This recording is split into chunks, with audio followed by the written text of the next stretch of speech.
டடாங் அஸ்ஸலாமு அலைக்கும் ஃப்ரெண்ட்ஸ். இன்னைக்கு பாத்தீங்கன்னா ஈவினிங் vlog தாங்க பார்க்க போறீங்க. பட் இந்த vlog பாத்தீங்கன்னா எனக்கு ஒரு ஹாப்பியான vlog தான். எதுக்குன்னு பாத்தீங்கன்னா நான் குக் பண்ண ஆரம்பிக்கும் போது என்னோட ஃப்ரெண்டு சடனா வந்தாங்க. ஸோ அவட்ட பேசவே டைம் இல்லை. சரி வா என் கூடவே வந்து நில்லு அப்படின்னு சொல்லி நான் வந்து கிச்சன்ல வந்து நிக்க வச்சுக்கிட்டேங்க. இன்னைக்கு பாத்தீங்கன்னா அம்மா ஃபாஸ்டிங்காக நோம்பு கஞ்சி செஞ்சுட்டு இருக்கேன்.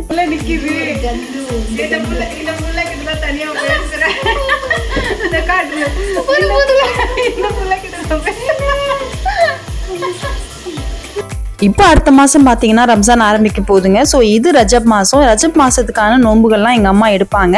ஸோ அவங்களுக்காக நான் நோன்பு கஞ்சி செய்யறேங்க. எங்க அம்மா ஃபாஸ்டிங் இருக்கிறாங்கன்னு சொன்னாலே எனக்கு அப்படி ஒரு சந்தோஷம் இருக்கும். ஸோ அவங்க மட்டும் இல்ல, வீட்டில் ஃபாஸ்டிங் டைம் ஆரம்பிச்சாலே அது எப்படிதான் சுறுசுறுப்பு வரும்னு தெரியாதுங்க. ஏதாச்சும் குக் பண்ணணும்னு நினைப்பேன். நான் பாத்தீங்கன்னா ஒரு 5 o'clock அளவுக்கு தாங்க குக் பண்ணவே வந்தேன். ஸோ ரொம்ப ஷார்ட் டைம், அதனால ரொம்ப அவசரமா செஞ்சேன்.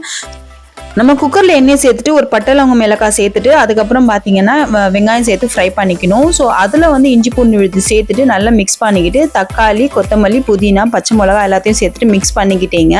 ஸோ இதில் வந்து ஹெவி மசாலாலாம் சேர்க்கக்கூடாது. ஃபாஸ்டிங் இருந்தால் ரொம்ப லைட்டாக தான் இருக்கணும். ஸோ அதனால் காரம் வந்து நான் ரொம்ப கம்மியாக தான் சேர்த்தேன். இது பார்த்தீங்கன்னா ஒரு ஆளாக்கு ரைஸுங்க, அரை ஆளாக்கு வந்து சிறுபருப்பு. ஸோ முன்னாடியே ஊற வச்சுட்டேங்க. ஸோ இது எல்லாத்தையும் இப்போ நான் சேர்த்துட்டு தண்ணி பார்த்தீங்கன்னா 3 மடங்காக சேர்த்துக்கணும். இப்போ நம்ம வந்து மூடி வச்சு விசில் கொடுத்துடலாம். ஸோ ஒரு 3 விசில் வரட்டும். இந்த சைடு உளுத்தம்பருப்பு ஊற வச்சிருந்தேங்க. ஸோ அதையும் அரைச்சி எடுத்துக்கிறேன் வடை சுடுறதுக்காக. இன்னைக்கு நான் நோம்பு கஞ்சி மட்டும் தான் செய்யறேன் பிளான் இருந்ததால அசருக்கு அப்புறம் தாங்க நான் வந்து குக் பண்ணவே ஆரம்பிச்சேன். ஸோ சடனா இவ வந்துட்டா, நான் அதை எதிர்பார்க்கவே இல்லை. பட் இருந்தாலும் நம்ம வேலை செய்யணும் இல்லைங்க. ஸோ அதனால அவளை பக்கத்துல நிக்க வச்சுட்டே நம்ம பேசி அரட்டை அடிச்சுக்கிட்டே நம்ம எல்லா வேலையும் செஞ்சோங்க. ஸோ இந்த சைடு பாத்தீங்கன்னா நோம்பு கஞ்சி. ஸோ இது பாத்தீங்கன்னா சூப்பரா வெந்துருச்சு. ஸோ இப்போ நான் தேங்காய் சேர்த்துட்டு நமக்கு எந்த அளவுக்கு தண்ணி தேவையோ அந்த அளவுக்கு தண்ணி சேர்த்துக்கோங்க. உப்புலாம் செக் பண்ணி பார்த்துக்கோங்க. ஒரு அடுப்புல பாத்தீங்கன்னா கஞ்சி வெந்துட்டு இருக்கு, ஒரு அடுப்புல வடை, ஒரு அடுப்புல வந்து கஸ்டர்டுங்க. ஸோ கஸ்டர்ட் ரெடி ஆயிடுச்சு. இப்போ கொஞ்சம் ஆற விட்டுட்டு நம்ம ஃப்ரீசர்ல வச்சிடலாம். ஸோ நான் இதை எடுத்து வச்சுட்டேன். ஸோ இந்த சைடு பாத்தீங்கன்னா கஞ்சியும் வந்து ரெடி ஆயிடுச்சுங்க. இந்த சைடு பாத்தீங்கன்னா வடையும் அப்படியே சுட்டுட்டு இருக்கேங்க. ஸோ இது பாத்தீங்கன்னா மல்டி டாஸ்கிங் மாதிரி தாங்க. ஸோ நமக்கு லெஸ் டைமிங்கா இருக்கும்போது நம்ம அவசரமா வேலை செய்வோம். ஸோ இன்னைக்கு அதுதான் நடந்தது. நான் ரொம்ப அவசரமா செஞ்சேன். ஆனா என்ன அதிசயம்னா பேசிக்கிட்டே செஞ்சதால வேலை செஞ்ச டைமும் தெரியல, அந்த வேலை செய்யற அலுப்பும் தெரியலங்க. அவ்வளோ ஜாலியா இருந்தது. ஸோ அவ பசங்களும் என்னோட பசங்களும் உட்காந்து விளையாடிட்டு இருந்தாங்க. ஸோ அதனால பசங்களும் டிஸ்டர்ப் பண்ணல. ஸோ இன்னைக்கு பாத்தீங்கன்னா எல்லாமே டேஸ்டா வந்தது. நான் எப்பவுமே வடை சுடும்போது அந்த கிறிஸ்பியா ஒரு சாப்பிட்றது வழக்கம். ஃபாஸ்டிங் இல்லைன்னா, ஃபாஸ்டிங் இருந்தா சாப்பிட மாட்டேங்க. ஸோ டேஸ்ட் பண்ணாம தான் ஃபாஸ்டிங்ல குக் பண்ணுவேன். ஸோ இன்னைக்கு பாத்தீங்கன்னா சூப்பரா வந்து வடையும் ரெடி ஆயிடுச்சு, நமக்கான நோம்பு கஞ்சியும் சூப்பரா ரெடி ஆயிடுச்சுங்க. ஸோ எல்லாத்தையும் எடுத்துடலாம். ஸோ எப்படியும் பாத்தீங்கன்னா மக்ரிப்க்கு ஒரு 15 minutes முன்னாடி நான் எல்லா வேலையும் முடிச்சிட்டேன். ஸோ அவ்வளோ டேஸ்டியா வேற இருந்தது அந்த நோம்பு கஞ்சி.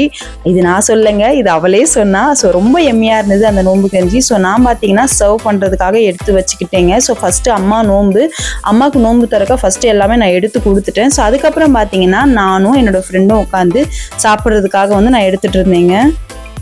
நான் இன்னைக்குமே என்னோட ஃப்ரெண்ட்ஸ் வந்தாங்கன்னா ஃபுல் டே வாங்கன்னு தான் சொல்லுவேன். ஏன்னா நம்ம கையால் ஏதாச்சும் செஞ்சு கொடுக்கலாம், அதோட நமக்கு வந்து உட்காந்து பேச டைமும் இருக்குங்க. பட் இன்னைக்கு பார்த்தீங்கன்னா வந்ததே 5 மணிக்கு, அதோட 8 o'clock கிளம்பிட்டா வேறங்க. ஸோ அதனால எனக்கு செம்ம கோவம், அவளை நல்லா திட்டி விட்டேன். ஸோ நமக்கு வந்து எல்லா வேலையும் செஞ்சுட்டு கூடவே ஃப்ரெண்ட்ஸோட டைம் ஸ்பெண்ட் பண்ணோம்னா கண்டிப்பாக நமக்கு வந்து ஃபுல் டே தேவைப்படுதுங்க. நானும் இவளும் பார்த்தீங்கன்னா சைல்டுஹுட்ல இருந்தே ஃப்ரெண்ட்ஸுங்க. ஸோ எனக்கு நினைவு தெரிஞ்ச நாள்ல இருந்து நான் இவளை பார்க்குறேன். கிட்டத்தட்ட ஒரு 10-15 வருஷம் நாங்கள் ஒரே ஸ்ட்ரீட்ல இருந்தோம். ஸோ அதுக்கப்புறம் பார்த்தீங்கன்னா ஸ்கூல், காலேஜஸ் எல்லாமே டிஃப்ரெண்ட்டாக வந்து மாறினாலும் எங்கள் ஃப்ரெண்ட்ஷிப் மாறவே இல்லை. ஸோ அது ஒரு பெரிய ப்ளஸ்ஸுங்க. இஃப்தியார் முடிஞ்ச கையோட நாங்கள் எல்லாருமே ஒன்றா உட்காந்து பேசி சாப்பிட்டுட்டு அரட்டை அடிச்சுட்டு இருந்தோங்க. ஸோ கஸ்டர்டும் பார்த்தீங்கன்னா ஃப்ரிட்ஜில் சில்லுன்னு ஆயிடுச்சுங்க. ஸோ அதையும் எடுத்து நான் சர்வ் பண்ணிட்டேன். ஸோ வீட்டில் ஆப்பிள், வாழைப்பழம் தான் இருந்தது. கஸ்டர்டில் பார்த்தீங்கன்னா கலர்ஃபுல்லாக போட்டால் தாங்க ஃப்ரூட்ஸ் வந்து பார்க்கவே அழகாக இருக்கும். ஸோ இன்றைக்கி ஆப்பிள், பனானா மட்டும் வச்சு இன்றைக்கி கஸ்டர்ட் நான் சர்வ் பண்ணிட்டேன். ரொம்ப எம்மியாக இருந்தது.